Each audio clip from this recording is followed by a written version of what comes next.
Hello, hello, hello, hello, hello. What's good? What's good, everybody?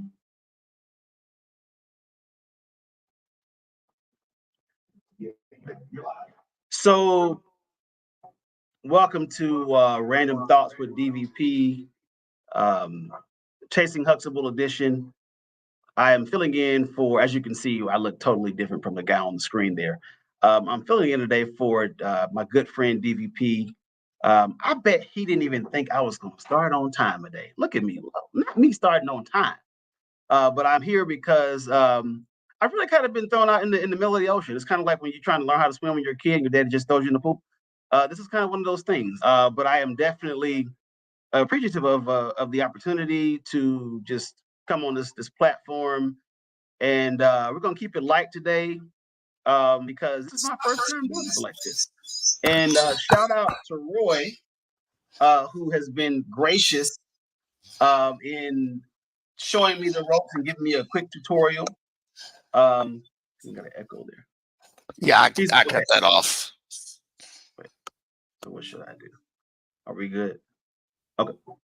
Yeah, shout out to Roy for first of all opening up his studio today and giving me a quick tutorial on how to make this thing go. Y'all be patient with me today and go easy on me, okay? Because this is new territory for me, and I'm just happy that I got here on time. Like I'm actually kind of impressed with myself. So lots of stuff going on. Um, Again, I'm Theo Dwayne Banks. I have a platform called Chasing Huxtable. It is a platform that has been several years in the making. This I've actually um, this is Darren is putting me on the spot here because he has been encouraging me to do my own thing for a while, and so he said, "Look, man, just hop on my stuff, and you'll figure it out, and then you do your thing." But I have a platform called Chasing Huxtable, and it is the Chasing Huxtable is a term that I coined that is like the millennial version of keeping up with the Joneses, right? And so what we will be discussing on that platform are everything from dating to marriage, courting, um, the economy, uh, relationships, politics, from the millennial perspective. We good? Keep going. Okay. From the millennial perspective, specifically this kind of niche or this mini generation, uh, born between 1978 and 1985. We're like Gen X adjacent. We are old enough to remember when the television went off. Until we were old enough to remember when the television went off and they played the national anthem and there was a flag going. But we're also young enough to remember when the internet became necessary. And so I've always felt like that specific kind of mini generation doesn't really get the the not the acknowledgement, but just the platform to really speak about our experience. And just from our perspective, I've always, I've said this for a while. Um, Zennials, and that's Gen X and Zennials, have all have we came of age on an active cultural fault line. So we were 18 when we in the year 2000, and we have experienced all kinds of crazy shit, especially as far as politics is concerned. In our first election, many of our first election, that election was by most measures or some measures stolen, right? And so we have there's a certain kind of cynicism that kind of informs the Zennial perspective, and that also kind of informs a lot of our perspective, right? We also were in high school. Some of us were in maybe late middle school when Columbine happened, and so this idea of school safety and even gun control, and just America becoming a nation that felt less wholesome. We were coming of age during that time, and so we have a pretty unique perspective, I believe, that we will be sharing and unpacking in future episodes. And so that's what Chasing Huxtable is kind of about. And I will say this, although it is from I'm obviously I'm a male. I know that's controversial to identify. I mean, no, that's not. It's not controversial, but obviously I'm a male, right? I don't have you don't have to guess that, but yeah, I'm a male. And it will be from a male perspective, but it is not red pill. It's not. We're not coming from that bag. I say we're not red pill or blue pill. We're hill pill, and we hope that our discussions and the things that we kind of lay out in our perspective will kind of bring us closer together. What's up? What's up? What's up, DVP? Will bring us closer together. Help us to build consensus. Help us to understand each other a little bit more. Now we're not going to do a lot of you know dancing around issues. We will be dealing head on with certain issues, but Chasing Huxtable is definitely a place where the Zennial can come to breathe and relax a little bit. We are in our mid 40s. I turned 42 in about 4 days now, and it's interesting because you get to this point in your life where I mean you hope to live to be 100, but you know you might really be starting the second half of your life. Like I said this last week. Either I'm in the still in the first half of my life, or I'm definitely in like the two minute warning. So you start to have a different idea. You start to come into terms with your mortality. Your friends are not dying from like you know young people stuff anymore. It's like high blood pressure, heart issues, things like that. And so you kind of are coming to terms with with your mortality in a different way.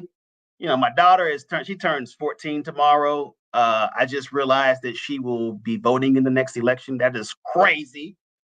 So yeah, that's it's gonna be a lot of stuff, a lot of things that we unpack. So Roy, I could talk all day.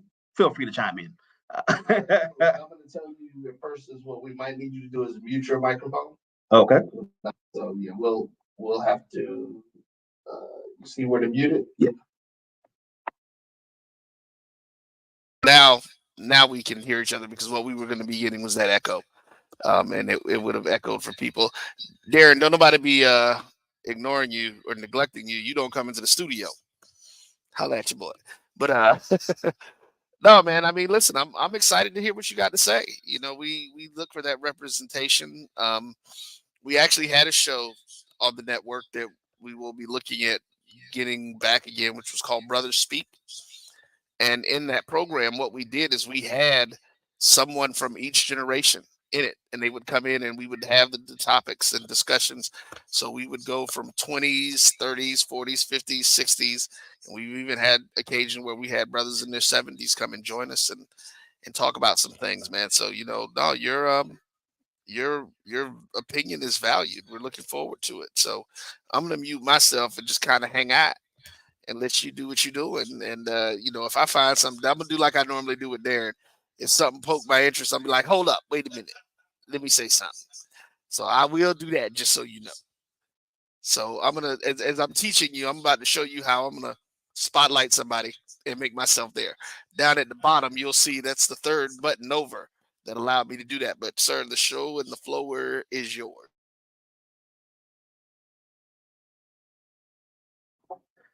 Thank you, Roy.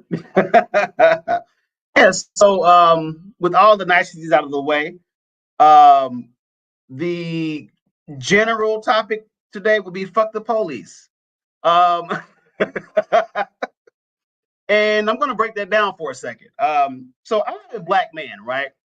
And obviously, I'm a black man, and I have had this nagging just thing about black men being policed as far as our voting is concerned, like who we should be voting for, being policed about who we should choose.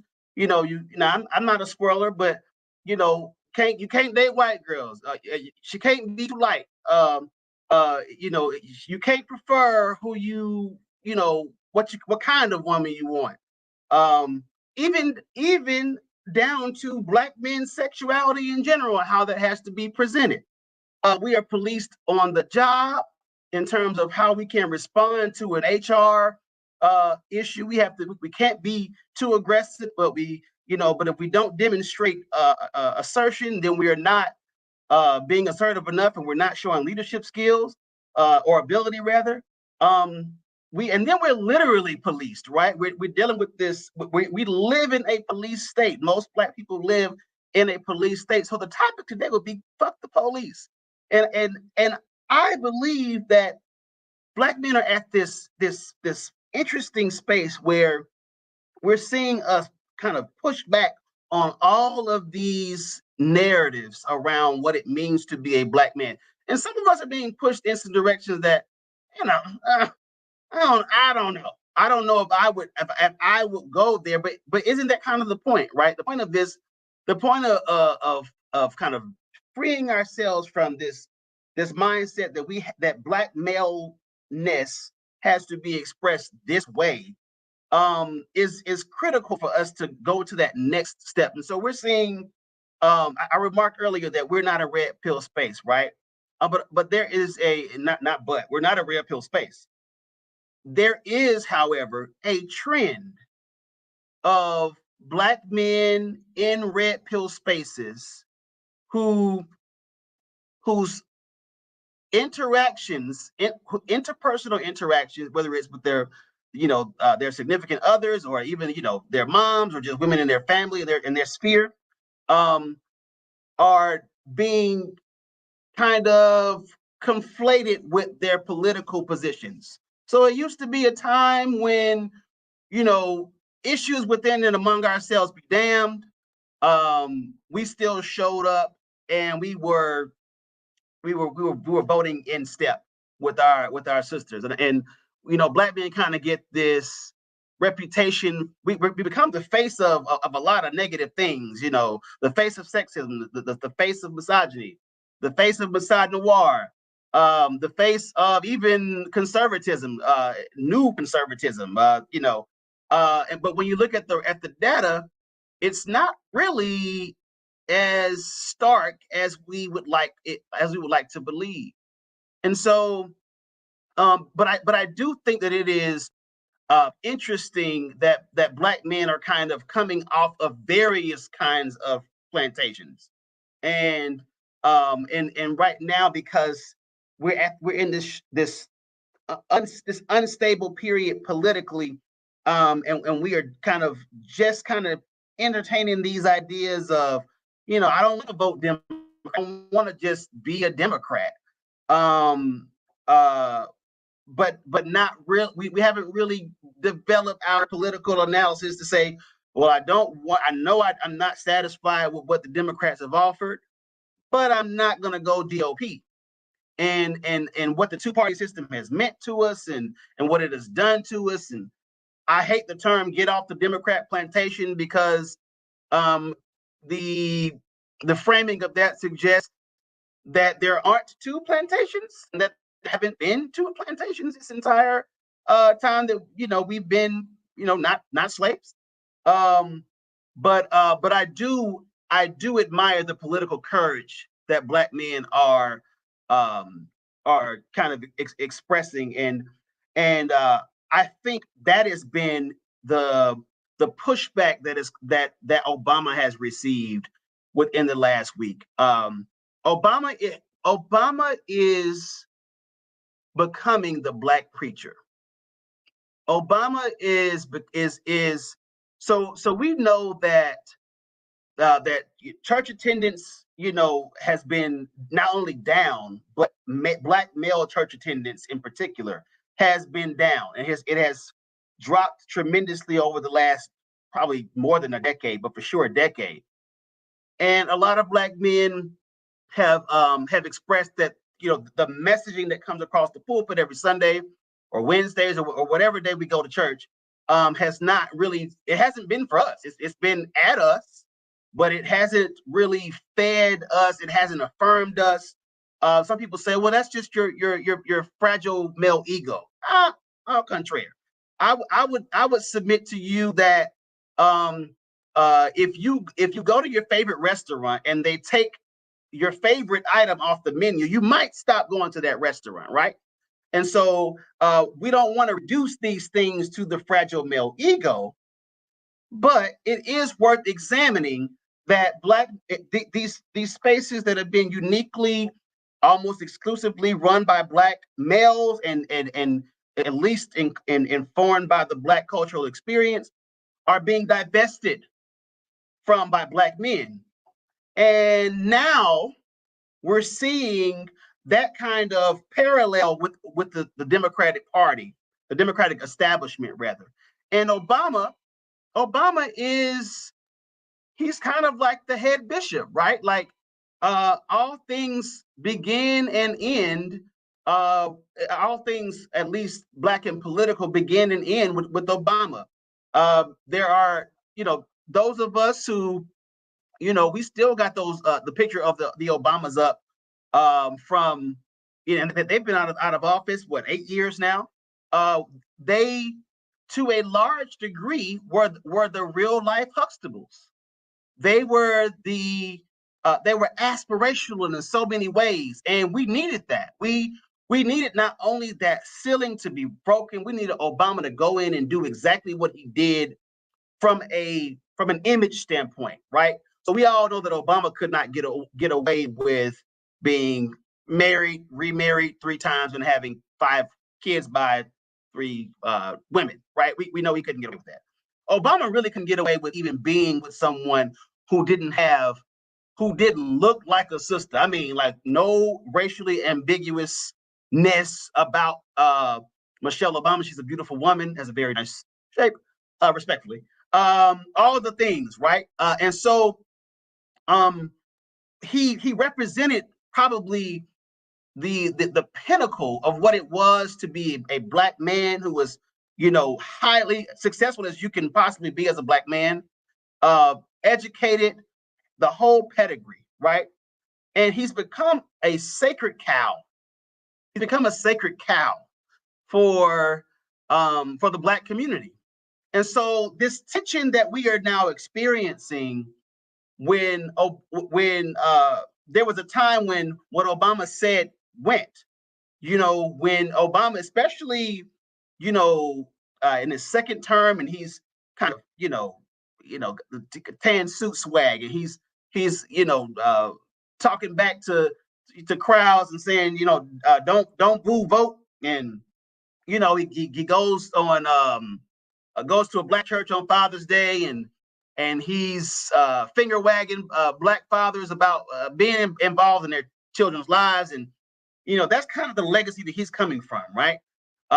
He's the Papa in Chief. He is Cliff If Cliff Huxtable were president, his name would be Barack Obama. That is kind of how he has been shaped and fashioned in the imagination of Black folk.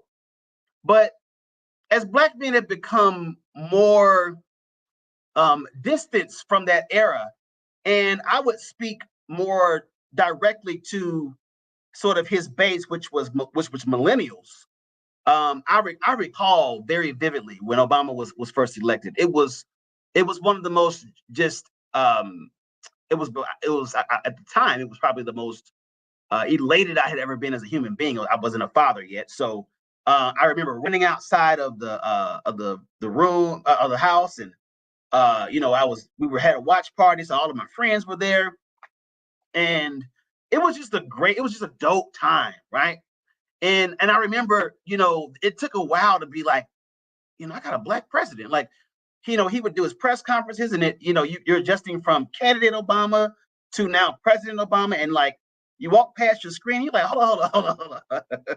This ain't George Bush. This is a Black man who got swag. He's got charisma. He's all the things that we kind of want Black. If we could, fashion a Black man, if we could create a Black male avatar, it would probably be Obama, maybe a little darker. But he was all of that, right? And we were enthralled by that. And some folk, thought naively so, but I say this all the time. Everybody needs to see representation. I understand why it is important for girls to see women succeeding. I understand why it is important for Hispanics to see Hispanics succeeding, for Asians to see Asians succeeding. We all need to feel that, right? But after that kind of wears off, what are we left with? What are we left with? And so I think when you fast forward from the end of the Obama's, era, and we were kind of becoming disenchanted with him. At least I would say I was. His position on reparations, for me was kind of the nail in the coffin. But as we kind of have become more distanced from that era, we kind of sobered up a little bit. But there was a lot of damage that was done in the process, right? And it was the first time that that Black folk in that period, it was the first time that Black folk were put on hush mouth. And I can think of two figures. I know if I say their names, when I say their names, it's going to create a reaction. I can think of two figures who were effectively just muted, and they haven't been unmuted from the Obama era, and that was Tavis Smiley and Cornel West. Now, personal issues be damned. I don't know the full, context of what happened behind the scenes that made them fall out of good graces with Obama. But what I do know is this: the areas that they were speaking on into, speaking for the working class, speaking to the everyday Americans experience. Democrats have this really funny, actually not even Democrats and Republicans have this toxic relationship with middle class America. And so what those two figures were doing and had been doing before Obama became president was saying, hold up. What about society's invisible? What about society's most vulnerable? We connected Dr. King and Obama. We connected their legacies and we married them, but we didn't really do a good courtship, right? We didn't do an effective job of seeing how do their ideals and perspectives really kind of connect with each other. And what we found in the critique of Cornel West and Tavis Smiley was that Obama had forgotten about the historically forgotten, and that kind of dissension has always been critically important for democracy. Dissension is a cornerstone of democracy.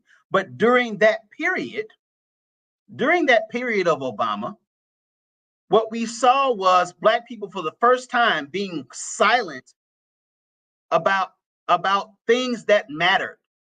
We saw for the first time Black folk who had kind of had this tradition of speaking truth to power now saying things like, he's not the president of Black America, he's the president of all America, right? And by letting Obama off the hook for those, with that kind of mantra, what should have happened was Obama should have taken the baton and said, you know what, I'm not going to be like too, I know I got to run this whole joint, but I appreciate you all taking that pressure off of me and allowing me to kind of feel my way through. But I got you though. I got you in a real way, in a real way, right? That didn't happen, and so we have been side-eyeing Obama ever since, and Black men in particular have been chief side-eye.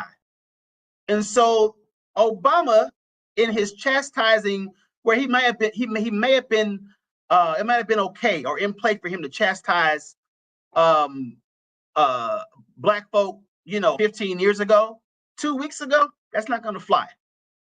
It's just not going to fly because now we have aged. His base, we were early 20s when he got in office. Now we're early 40s, right? And so we don't actually late 20s, about mid to late 20s. And so we don't have the kind of affection toward him. Not only that we don't have the kind of affection, we've lived a little bit.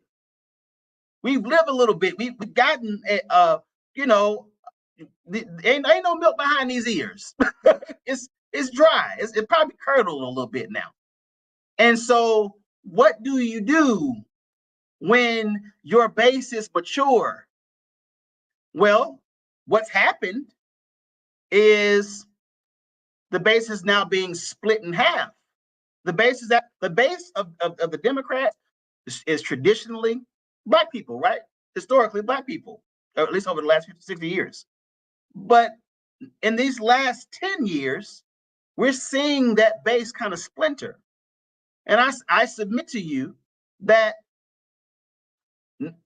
coupled with with our critique, our valid critique of Obama, the red pill space has been a false safe haven for Black men to be affirmed. It is a place where Black men have gone to not be browbeat, but that space isn't really for us. That space is kind of whites only. It was chiefly whites only for quite some time, and then we started to see as there was less space made in the Democratic establishment for Black men, other spaces started to open up, spaces that do not really benefit Black men politically, right? But they're saying things that you want to hear. They're saying things that if you are just a Black man that's like, let's say you're maybe moderate, right? But you just generally don't feel appreciated. In that space, you might be getting an inordinate amount of appreciation. And so that tickles your ear. Sort of like you're in a relationship and you want to be in that relationship. You love your woman. But it ain't really doing what it was doing. And so you start to hear, little whispers in your ears, other things that start to tickle your ear a little bit. And you might entertain certain things that you wouldn't have historically entertained. And so we're seeing where first of all, is a human need to want to be affirmed. And where you are, you will go where you are affirmed. And Obama's messaging to Black men, kind of finger wagging them about voting as if we're not the other half of this base, it does not resonate. It's not resonating with Black men. We're saying, hold up, dog. We got kids too. We have careers too. Did we become president? No. But we have things on the line too. You're talking to. And I think that there is if we can kind of step back a little bit from the initial reaction to an Obama being the Black preacher and kind of finger wagging us over the pulpit and say, okay, hold up, why do Black men feel this way? We are told how to feel, and I have yet to hear, outside of maybe Nina Turner, I have yet to hear anyone really speak to the experience of the everyday Black man. And what were you gonna say, Roy? Go ahead. Yeah, we don't want to be talked at. I'm just going to say that real quick. But I'm actually going to tell you that this is a great time. That was a great kind of point to take a break. So you got to get used to taking breaks. So if you look over there on that brand thing down to the right-hand side, you'll see blocks 3, 2, and 1. And you can choose either one of those. And what you're going to tell the folks is that, hey, we'll be right back with more on Random Thoughts with DVP, the Chasing Huxtable edition. and getting in. Hey, Amina, how you doing there? And Amina said that is an excellent analysis that you have there. So we're going to let you do that. So I'm going to go ahead and mute and let you come back and take us out the break, sir. Thank you. First of all, thank you. You all are getting an on-the-job training. So thank you for that. And thank you, Amina. And we'll be back in just a few. It's never too early to plant the seed, to share the tradition, and instill a sense of pride in your HBCU with your little ones. HBCU Pride and Joy Children's Boutique helps you share your school spirit with a wide selection of adorable kids apparel and accessories officially licensed from your favorite HBCU.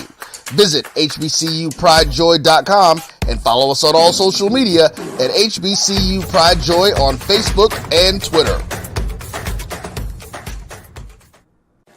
Supermarket sushi, really? No. Wait, Troy, you work here? I'm never not working. Like Head & Shoulders Scalp Shield technology, up to 100% dandruff protection, even between washes. Never not working, huh? Oh, Troy, you're such a good teacher. Yeah, I know. Never not working. Never not working. Never ever not working. Are you serious? Never not working. Dandruff protection that's never not working. Head & Shoulders Scalp Shield technology. Hey, grab me one too.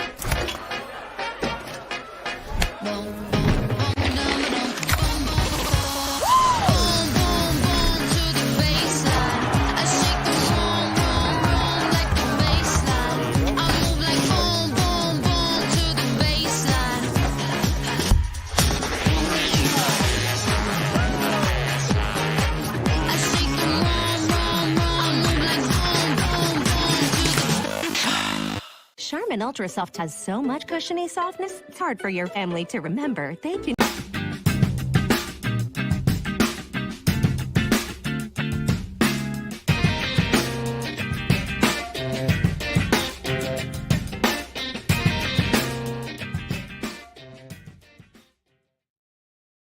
All right. We are back. Thank you again, DVP, for this platform. Thank you, Roy, for just doing this. I can't even. So let me give you a little backstory. So a couple of weeks ago, so I started, getting back in the pool, and I'm trying to lose this dad bod. And I taught myself how to swim, but I never really learned how to swim. And I was in the pool probably about 3 weeks ago now. And you see folks in the pool, and they're like, they laughing at you, they're really laughing. And I was like, man, I really want to ask this gentleman, what's his technique, because he was like a fish in there. And I had to just work up the courage to just say, hey, what do you do? So I asked him. He was very gracious. He took about maybe 2 minutes to give me some technique. And man, in the last 3 weeks, my stuff is getting better. And it taught me that, number one, you're never too anything to learn, and ask questions. It's okay to deal with the vulnerability of not knowing. I tell my daughter all the time, you got to be willing to suck at something for a long time before you expect to be good at it. And so I cannot overstate my appreciation to you and DVP for even just doing this. So we're back. And so we're going to go to another segment that's kind of related, but not really related. Alexis Sky, who is the I call it the foremost political thinker of her generation. She's also an Instagram influencer. Endorsed Trump the other day. Alexis Sky is about 30 years old. She has a colorful past. She's colorful, and she endorsed Trump. Not good. It wasn't good. Not even because she endorsed Trump. It was just why do they always choose the Herschel Walkers of the Black community to endorse them? From Alexis Sky to Antonio Brown to literally Herschel Walker. What is the? Are they just pulling people out of a hat? There has to be. You have to at least fail a psychological exam, or you have to fall beyond a certain threshold. There has to be some kind of I don't understand why the Republican Party, actually, I do understand why. I mean, they do this because that actually speaks to their, thoughts of our community as a whole. Because to think that Alexis Sky, even if she has some influence, I mean, she is an influencer, but to think that she's going to sway, the base, or undecideds, because of just her singular endorsement that she eventually, kind of took back. It just really, there used to be this. I remember this parody. I believe it was like in Living Color, and it was like a boardroom setting, and they were, it was like all these white guys talking. They were like, what are the Negroes doing today? I feel like that's kind of the leading question for pretty much anything that involves Black outreach for the Republican Party. And so while people were getting on to Kamala Harris about her Black scent and how she switches it up and she does, and it gets on my nerves. And it's kind of in line with Hillary Clinton's barbecue sauce and Bill Clinton playing the saxophone and Barack Obama singing Al Green. It's kind of in line with that. I will grant you that. We never have that. We don't have a strong enough critique. We have a critique, but we don't have a strong enough critique for the selection, like how they play, how the GOP plays in our face with who they get to endorse us from our community. And then on top of that, in the wake of Kamala's, of Black Scent Gate, here we got Trump at a McDonald's, fake serving fries. It's like, dude, now you are, dude, like, what are you doing? If that's not a slap in the face to minimum wage workers, I do not know what is. I don't know where the disconnect comes from, where it's in play for us to be maybe overly critical of like the way Democrats campaign, but almost just like sleep when we look at how the GOP campaigns. Trump said, what have you got to lose? The Black, he referred to somebody as the Black, or it was something, it was so bizarre. It was like an SNL skit. But why do we always get these? Why does the GOP think that Black outreach means scraping at the bottom of the barrel? It will remain a conundrum for me. And on top of that, to me, if that's not the strongest indicator that both of these parties are plantations, like both of these parties, I say this, where there is whiteness, there is oppression. It just shows up a little differently. It is no different from Frederick Douglass being born into slavery. His mom goes down the road. His father had probably the master's, is probably the master.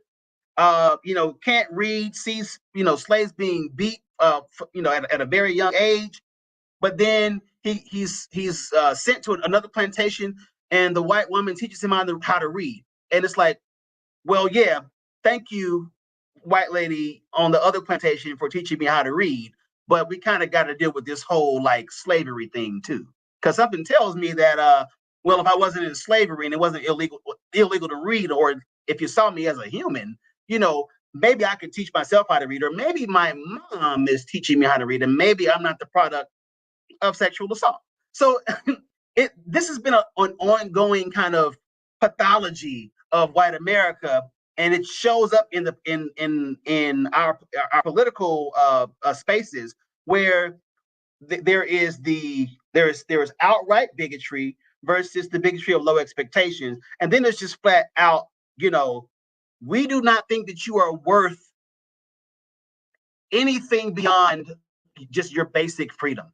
I was talking to Roy earlier today, and we were talking about how we hear a lot of young folk who are, young Black folks who talk about how, we were getting money under Trump, and it was just so different then, and they talk about the the next what is the New Step Act? The next step, it escapes me, I'm having a brain fart.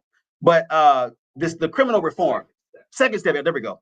Second Step Act, and we both kind of paused, and I was like, why is it that letting Negroes out of jail, like, why is that like most black men have never been to prison? Like, most black men are everyday black men, everyday Americans with everyday responsibilities, trying to just make it out here. And so while I am absolutely I'm an abolitionist at the core, I'm an abolitionist. But while I absolutely am supportive of anybody who was ever incarcerated for a nonviolent crime, to be freed, anybody that was ever incarcerated for participating in the black market to be freed, and then given access to this new marijuana industry, I am all for that. But that is not the experience of the everyday black man. I don't care what these entertainers are telling us. I do not care. I know that Black America, that white America gets off on hearing the single mom, daddy wasn't there story. I know that that's kind of their thing, right? That's kind of their thing. But there's also some black families in here. There's also, some whole black families. Or there are black families where the dad and the mom, maybe they're not married, but they actually get along. They actually like each other. Dad might not have been in the house, but he might have been 2 houses down. Dad was always a phone call away. Or maybe you lived with your dad and not your. What I'm saying is that there's so many other dynamics that are rarely, if ever, spoken to when we talk about outreach from the Democrat and the Republican Party to the black community. And we have to, in rejecting the two-party system, in our whole rejection of the two-party system, the new political, whatever platform we decide to kind of, rally around, has to include a myriad of black experiences so that we can get the things that we have been asking for since we got here. And it's not just, well, at least you're not a slave, i.e., at least you're not an inmate. It has to be, I'll say this. The fact that Betsy DeVos, or DeVos, however you pronounce her name, didn't say anything during COVID when those kids had to be sent home and parents were like part-time teachers while they were actually also doing their jobs. The fact that they said nothing, and then now Project 2025, they are talking about abolishing the Department of Education. As a black father of 2 school-aged children, one I was literally thinking I got 4. We are on the last leg, and I was at a scholarship fair for her last week. We trying to line this stuff up so you can get wherever you're going free. As a father who was parenting during the pandemic, the fact that you all have no prescription, and not only no prescription, your prescription is to do away with, to undo any of the structure that was ever in place for kids to be educated, and while you also preach pulling yourselves up by bootstrap, and you talk about the black boys not being able to read, and all these different things that are kind of the black student kind of faces, right? But you are removing the base, the fragile base that we already had. You're removing that base, and it says something, and it should say something to black millennial fathers and mothers.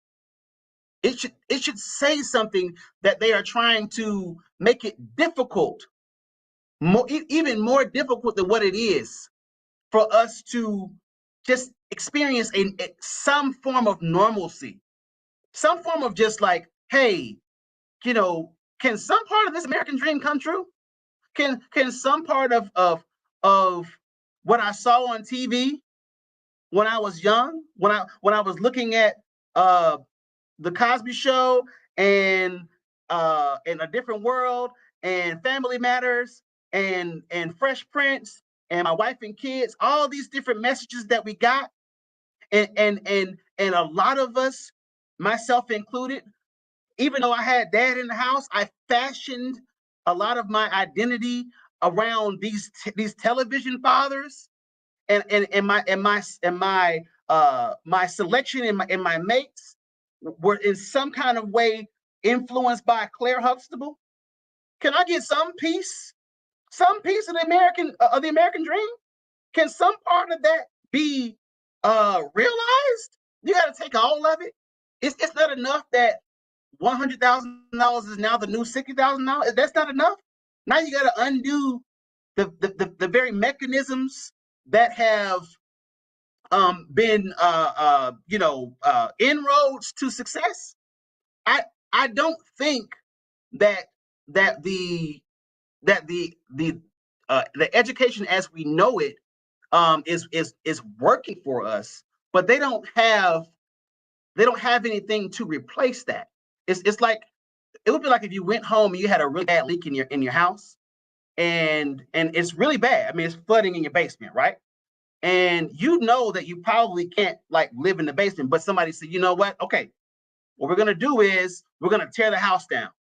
And you're like, okay, cool. And that was it. We're gonna tear the house down. And that was it.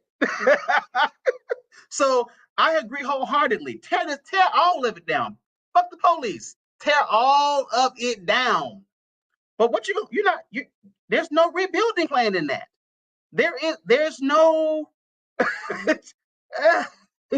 there ain't no like, and to me, that is a compelling enough reason not to go GOP. It's a compelling enough reason not to go GOP. It's a compelling enough reason to put a fire under Democrats and say, do away with the Electoral College, do away with it, because if you were really concerned with America really getting the leadership that we have asked for, and we know that the Electoral College has been a barrier to that, why don't Democrats get rid of it? So like, there's all these different things, and in the spirit of random thoughts, I know I'm random right now, but there's all these different things that we could be doing that we aren't doing, all these different areas that we could be addressing that we're not addressing. And so here we are. And so in my my final kind of point to this, I'll put a pause right now. But my final kind of point to this is, Black men don't feel the way we feel for nothing.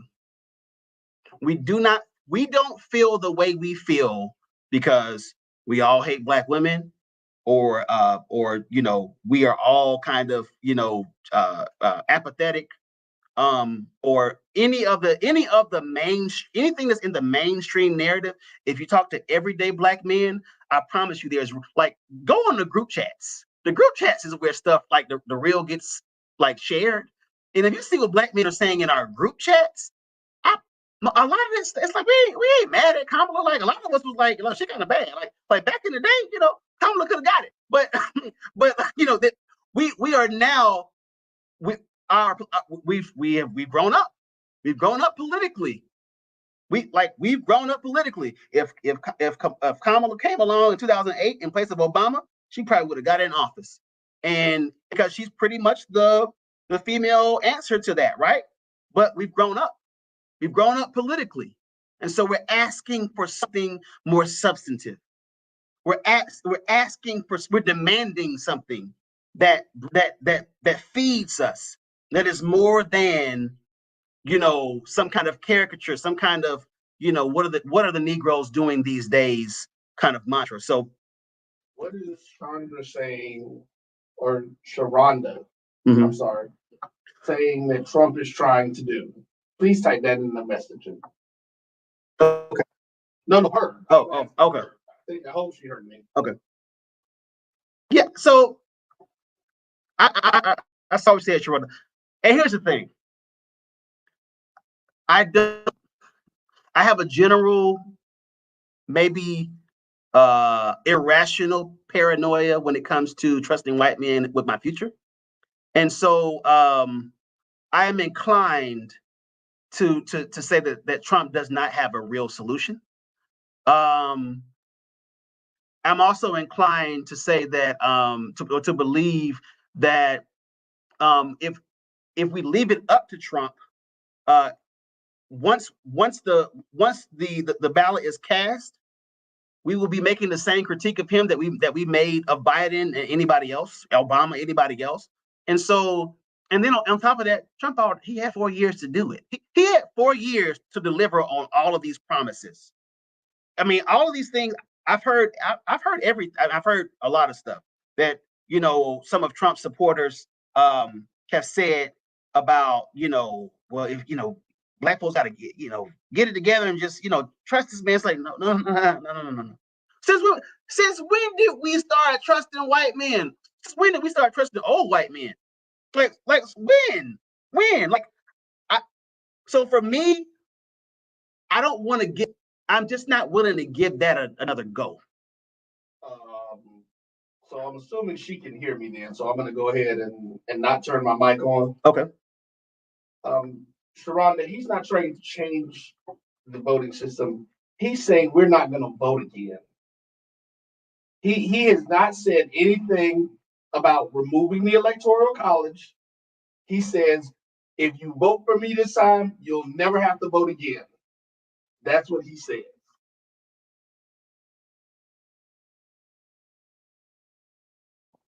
So, I'm gonna put her comments up. I'm saying trust either one of them. I'm gonna say something. I told. Let me see how much time we got. Like 7 minutes. Yeah. So I told Phil the story earlier. I had a ride last night, and it's funny. I didn't tell you this part though. There was a young man who I was in the car with, and he was just regurgitating all of the stuff that these young celebrities, influencers who've been paid by Trump's campaign to endorse him have said. And then he had the nerve to say, Jamaicans ain't black. What Jamaican claim they black? And I really wanted to look at him and say, son, from my grandfather down to everybody else in my family, wow, we do. And I'm just like, that's funny that black people are saying that Jamaicans aren't black. Because see, if there's one thing, and I've said this before on Darren's show, outside of us, if you put a Jamaican, a Bahamian, a Haitian, an African American, and a brother from Africa who's in America, and ask a white person what they are, they're gonna say black. They're not gonna distinguish anything. Right. And so now I'm curious. See, now we got to get Sharonda together. We get ready to go. But she's saying, so did Biden. So did Biden what? And research what? I need those. Please give me the details of those two things. Because you're saying the voting system. All I heard Trump say is that we won't have to vote again. That scares me. If somebody is openly telling me that if we vote for you, you'll never have to vote again. You'll know. Now you'll never have to vote again. You won't vote again. This is the same man that called it what you want, called for an insurrection on the day that they were certifying the election that he didn't want to give up. And so they're telling everybody, see, this is what a lot of folks don't know. There are a lot of Asians and people from Japan, China, all of that in Jamaica. They had a big migration back in the 50s, the 40s and the 50s. So it's just like when you look at her daddy looked black. If you put Kamala's daddy up to with different folks, they're gonna think he was black. And let me make this other point. So why is it that Kamala got to be extra black, but Trump just gets to be white? Like it's almost like it's a false litmus test. It's like, so she got to go out of her way. Here's the thing: I am not a Kamala Harris fan. I'm not. I'm just looking at the logic of these arguments. She got to go. She has to go out of her way to prove that she's black, and all Trump has to do is just show up with policy. Like when do we apply the same standard exactly? And when do we apply the same standard? What has Trump done that's black besides let Negroes out of jail? Like what? Get a felony? Like what are we talking about here? Like it's the strongest strawman argument of 2024. Like I really don't care if I don't care what color they are. I'm not voting for either one of them going third party. Call it what you want to call it. I don't care.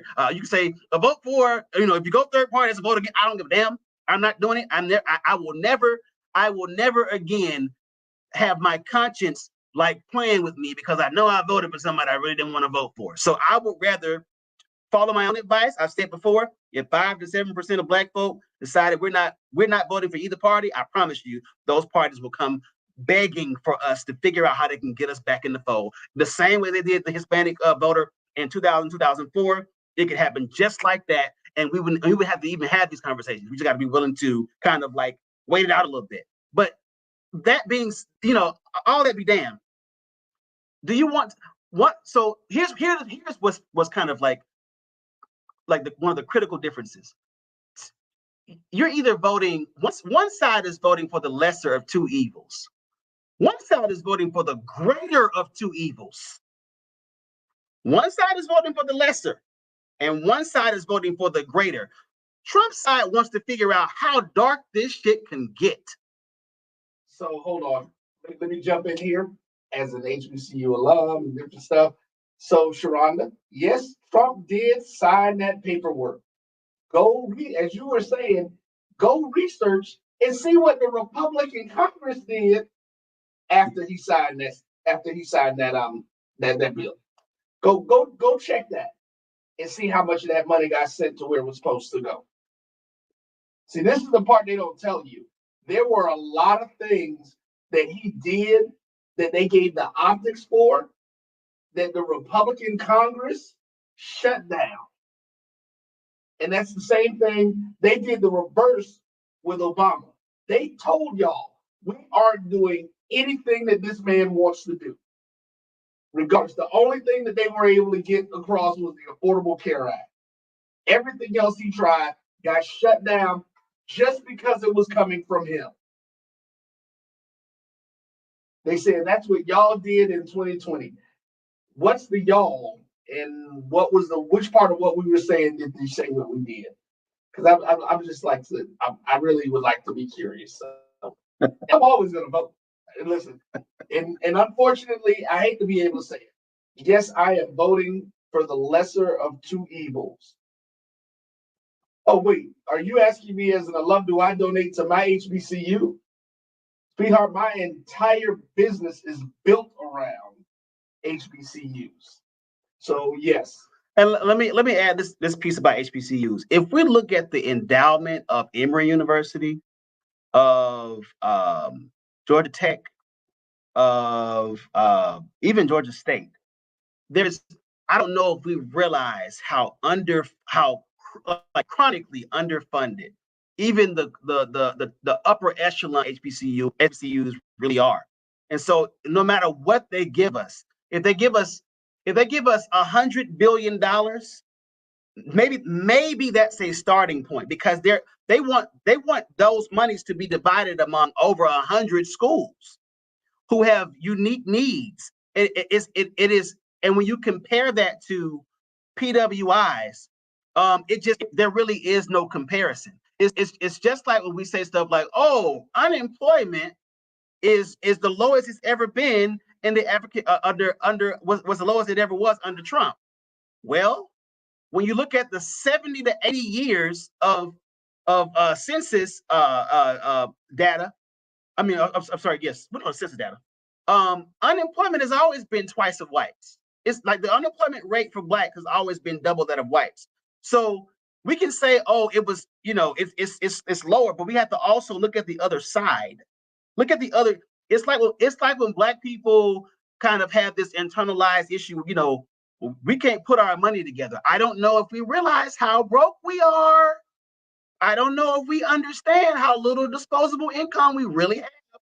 especially when you compare it to mainstream America. When Malcolm said, when America has a cold, we got black folks got pneumonia. I think Malcolm said that. It is absolutely the case in virtually every way you can look at it, which is why my position is undo all this shit. Undo all of it. Divest from both parties. Vote third party. I would never say don't vote. I would never say don't vote, because when you don't show up to vote for a president, you also are not voting for what's happening at the state and local level. So I would never say don't vote. But I will. Don't vote. You have absolutely no right to complain about anything. Right. What are we doing? So, but I do believe that, and we'll talk about this next time. I do believe that the trend of divesting from the Democrat Party will have long-term benefits to the Black community. And when I say divest, I don't mean divest from Democrat and invest in the GOP. I think this is the beginning, sort of the beginning, because we're seeing the minorities, in general divest from the Democrat Party, which you never speak about that, by the way. We are primed to pin a potential Harris loss on Black men by saying all these Black men are voting for Trump. We're primed to do that, right? The same way they did in 2020. We're primed to do it. But all the data says that minorities in general, that means Black women, that means Hispanics, that means everybody. Minorities in general are slowly divesting from the Democratic Party. So we have to get to it. We have to go to the next, we have to put it in third gear and say, okay, now that we realize, or not now that but we're at this place where we're saying, you know what, something ain't working for us. It's just it ain't doing what it's supposed to be doing. How do we weaponize our vote going forward?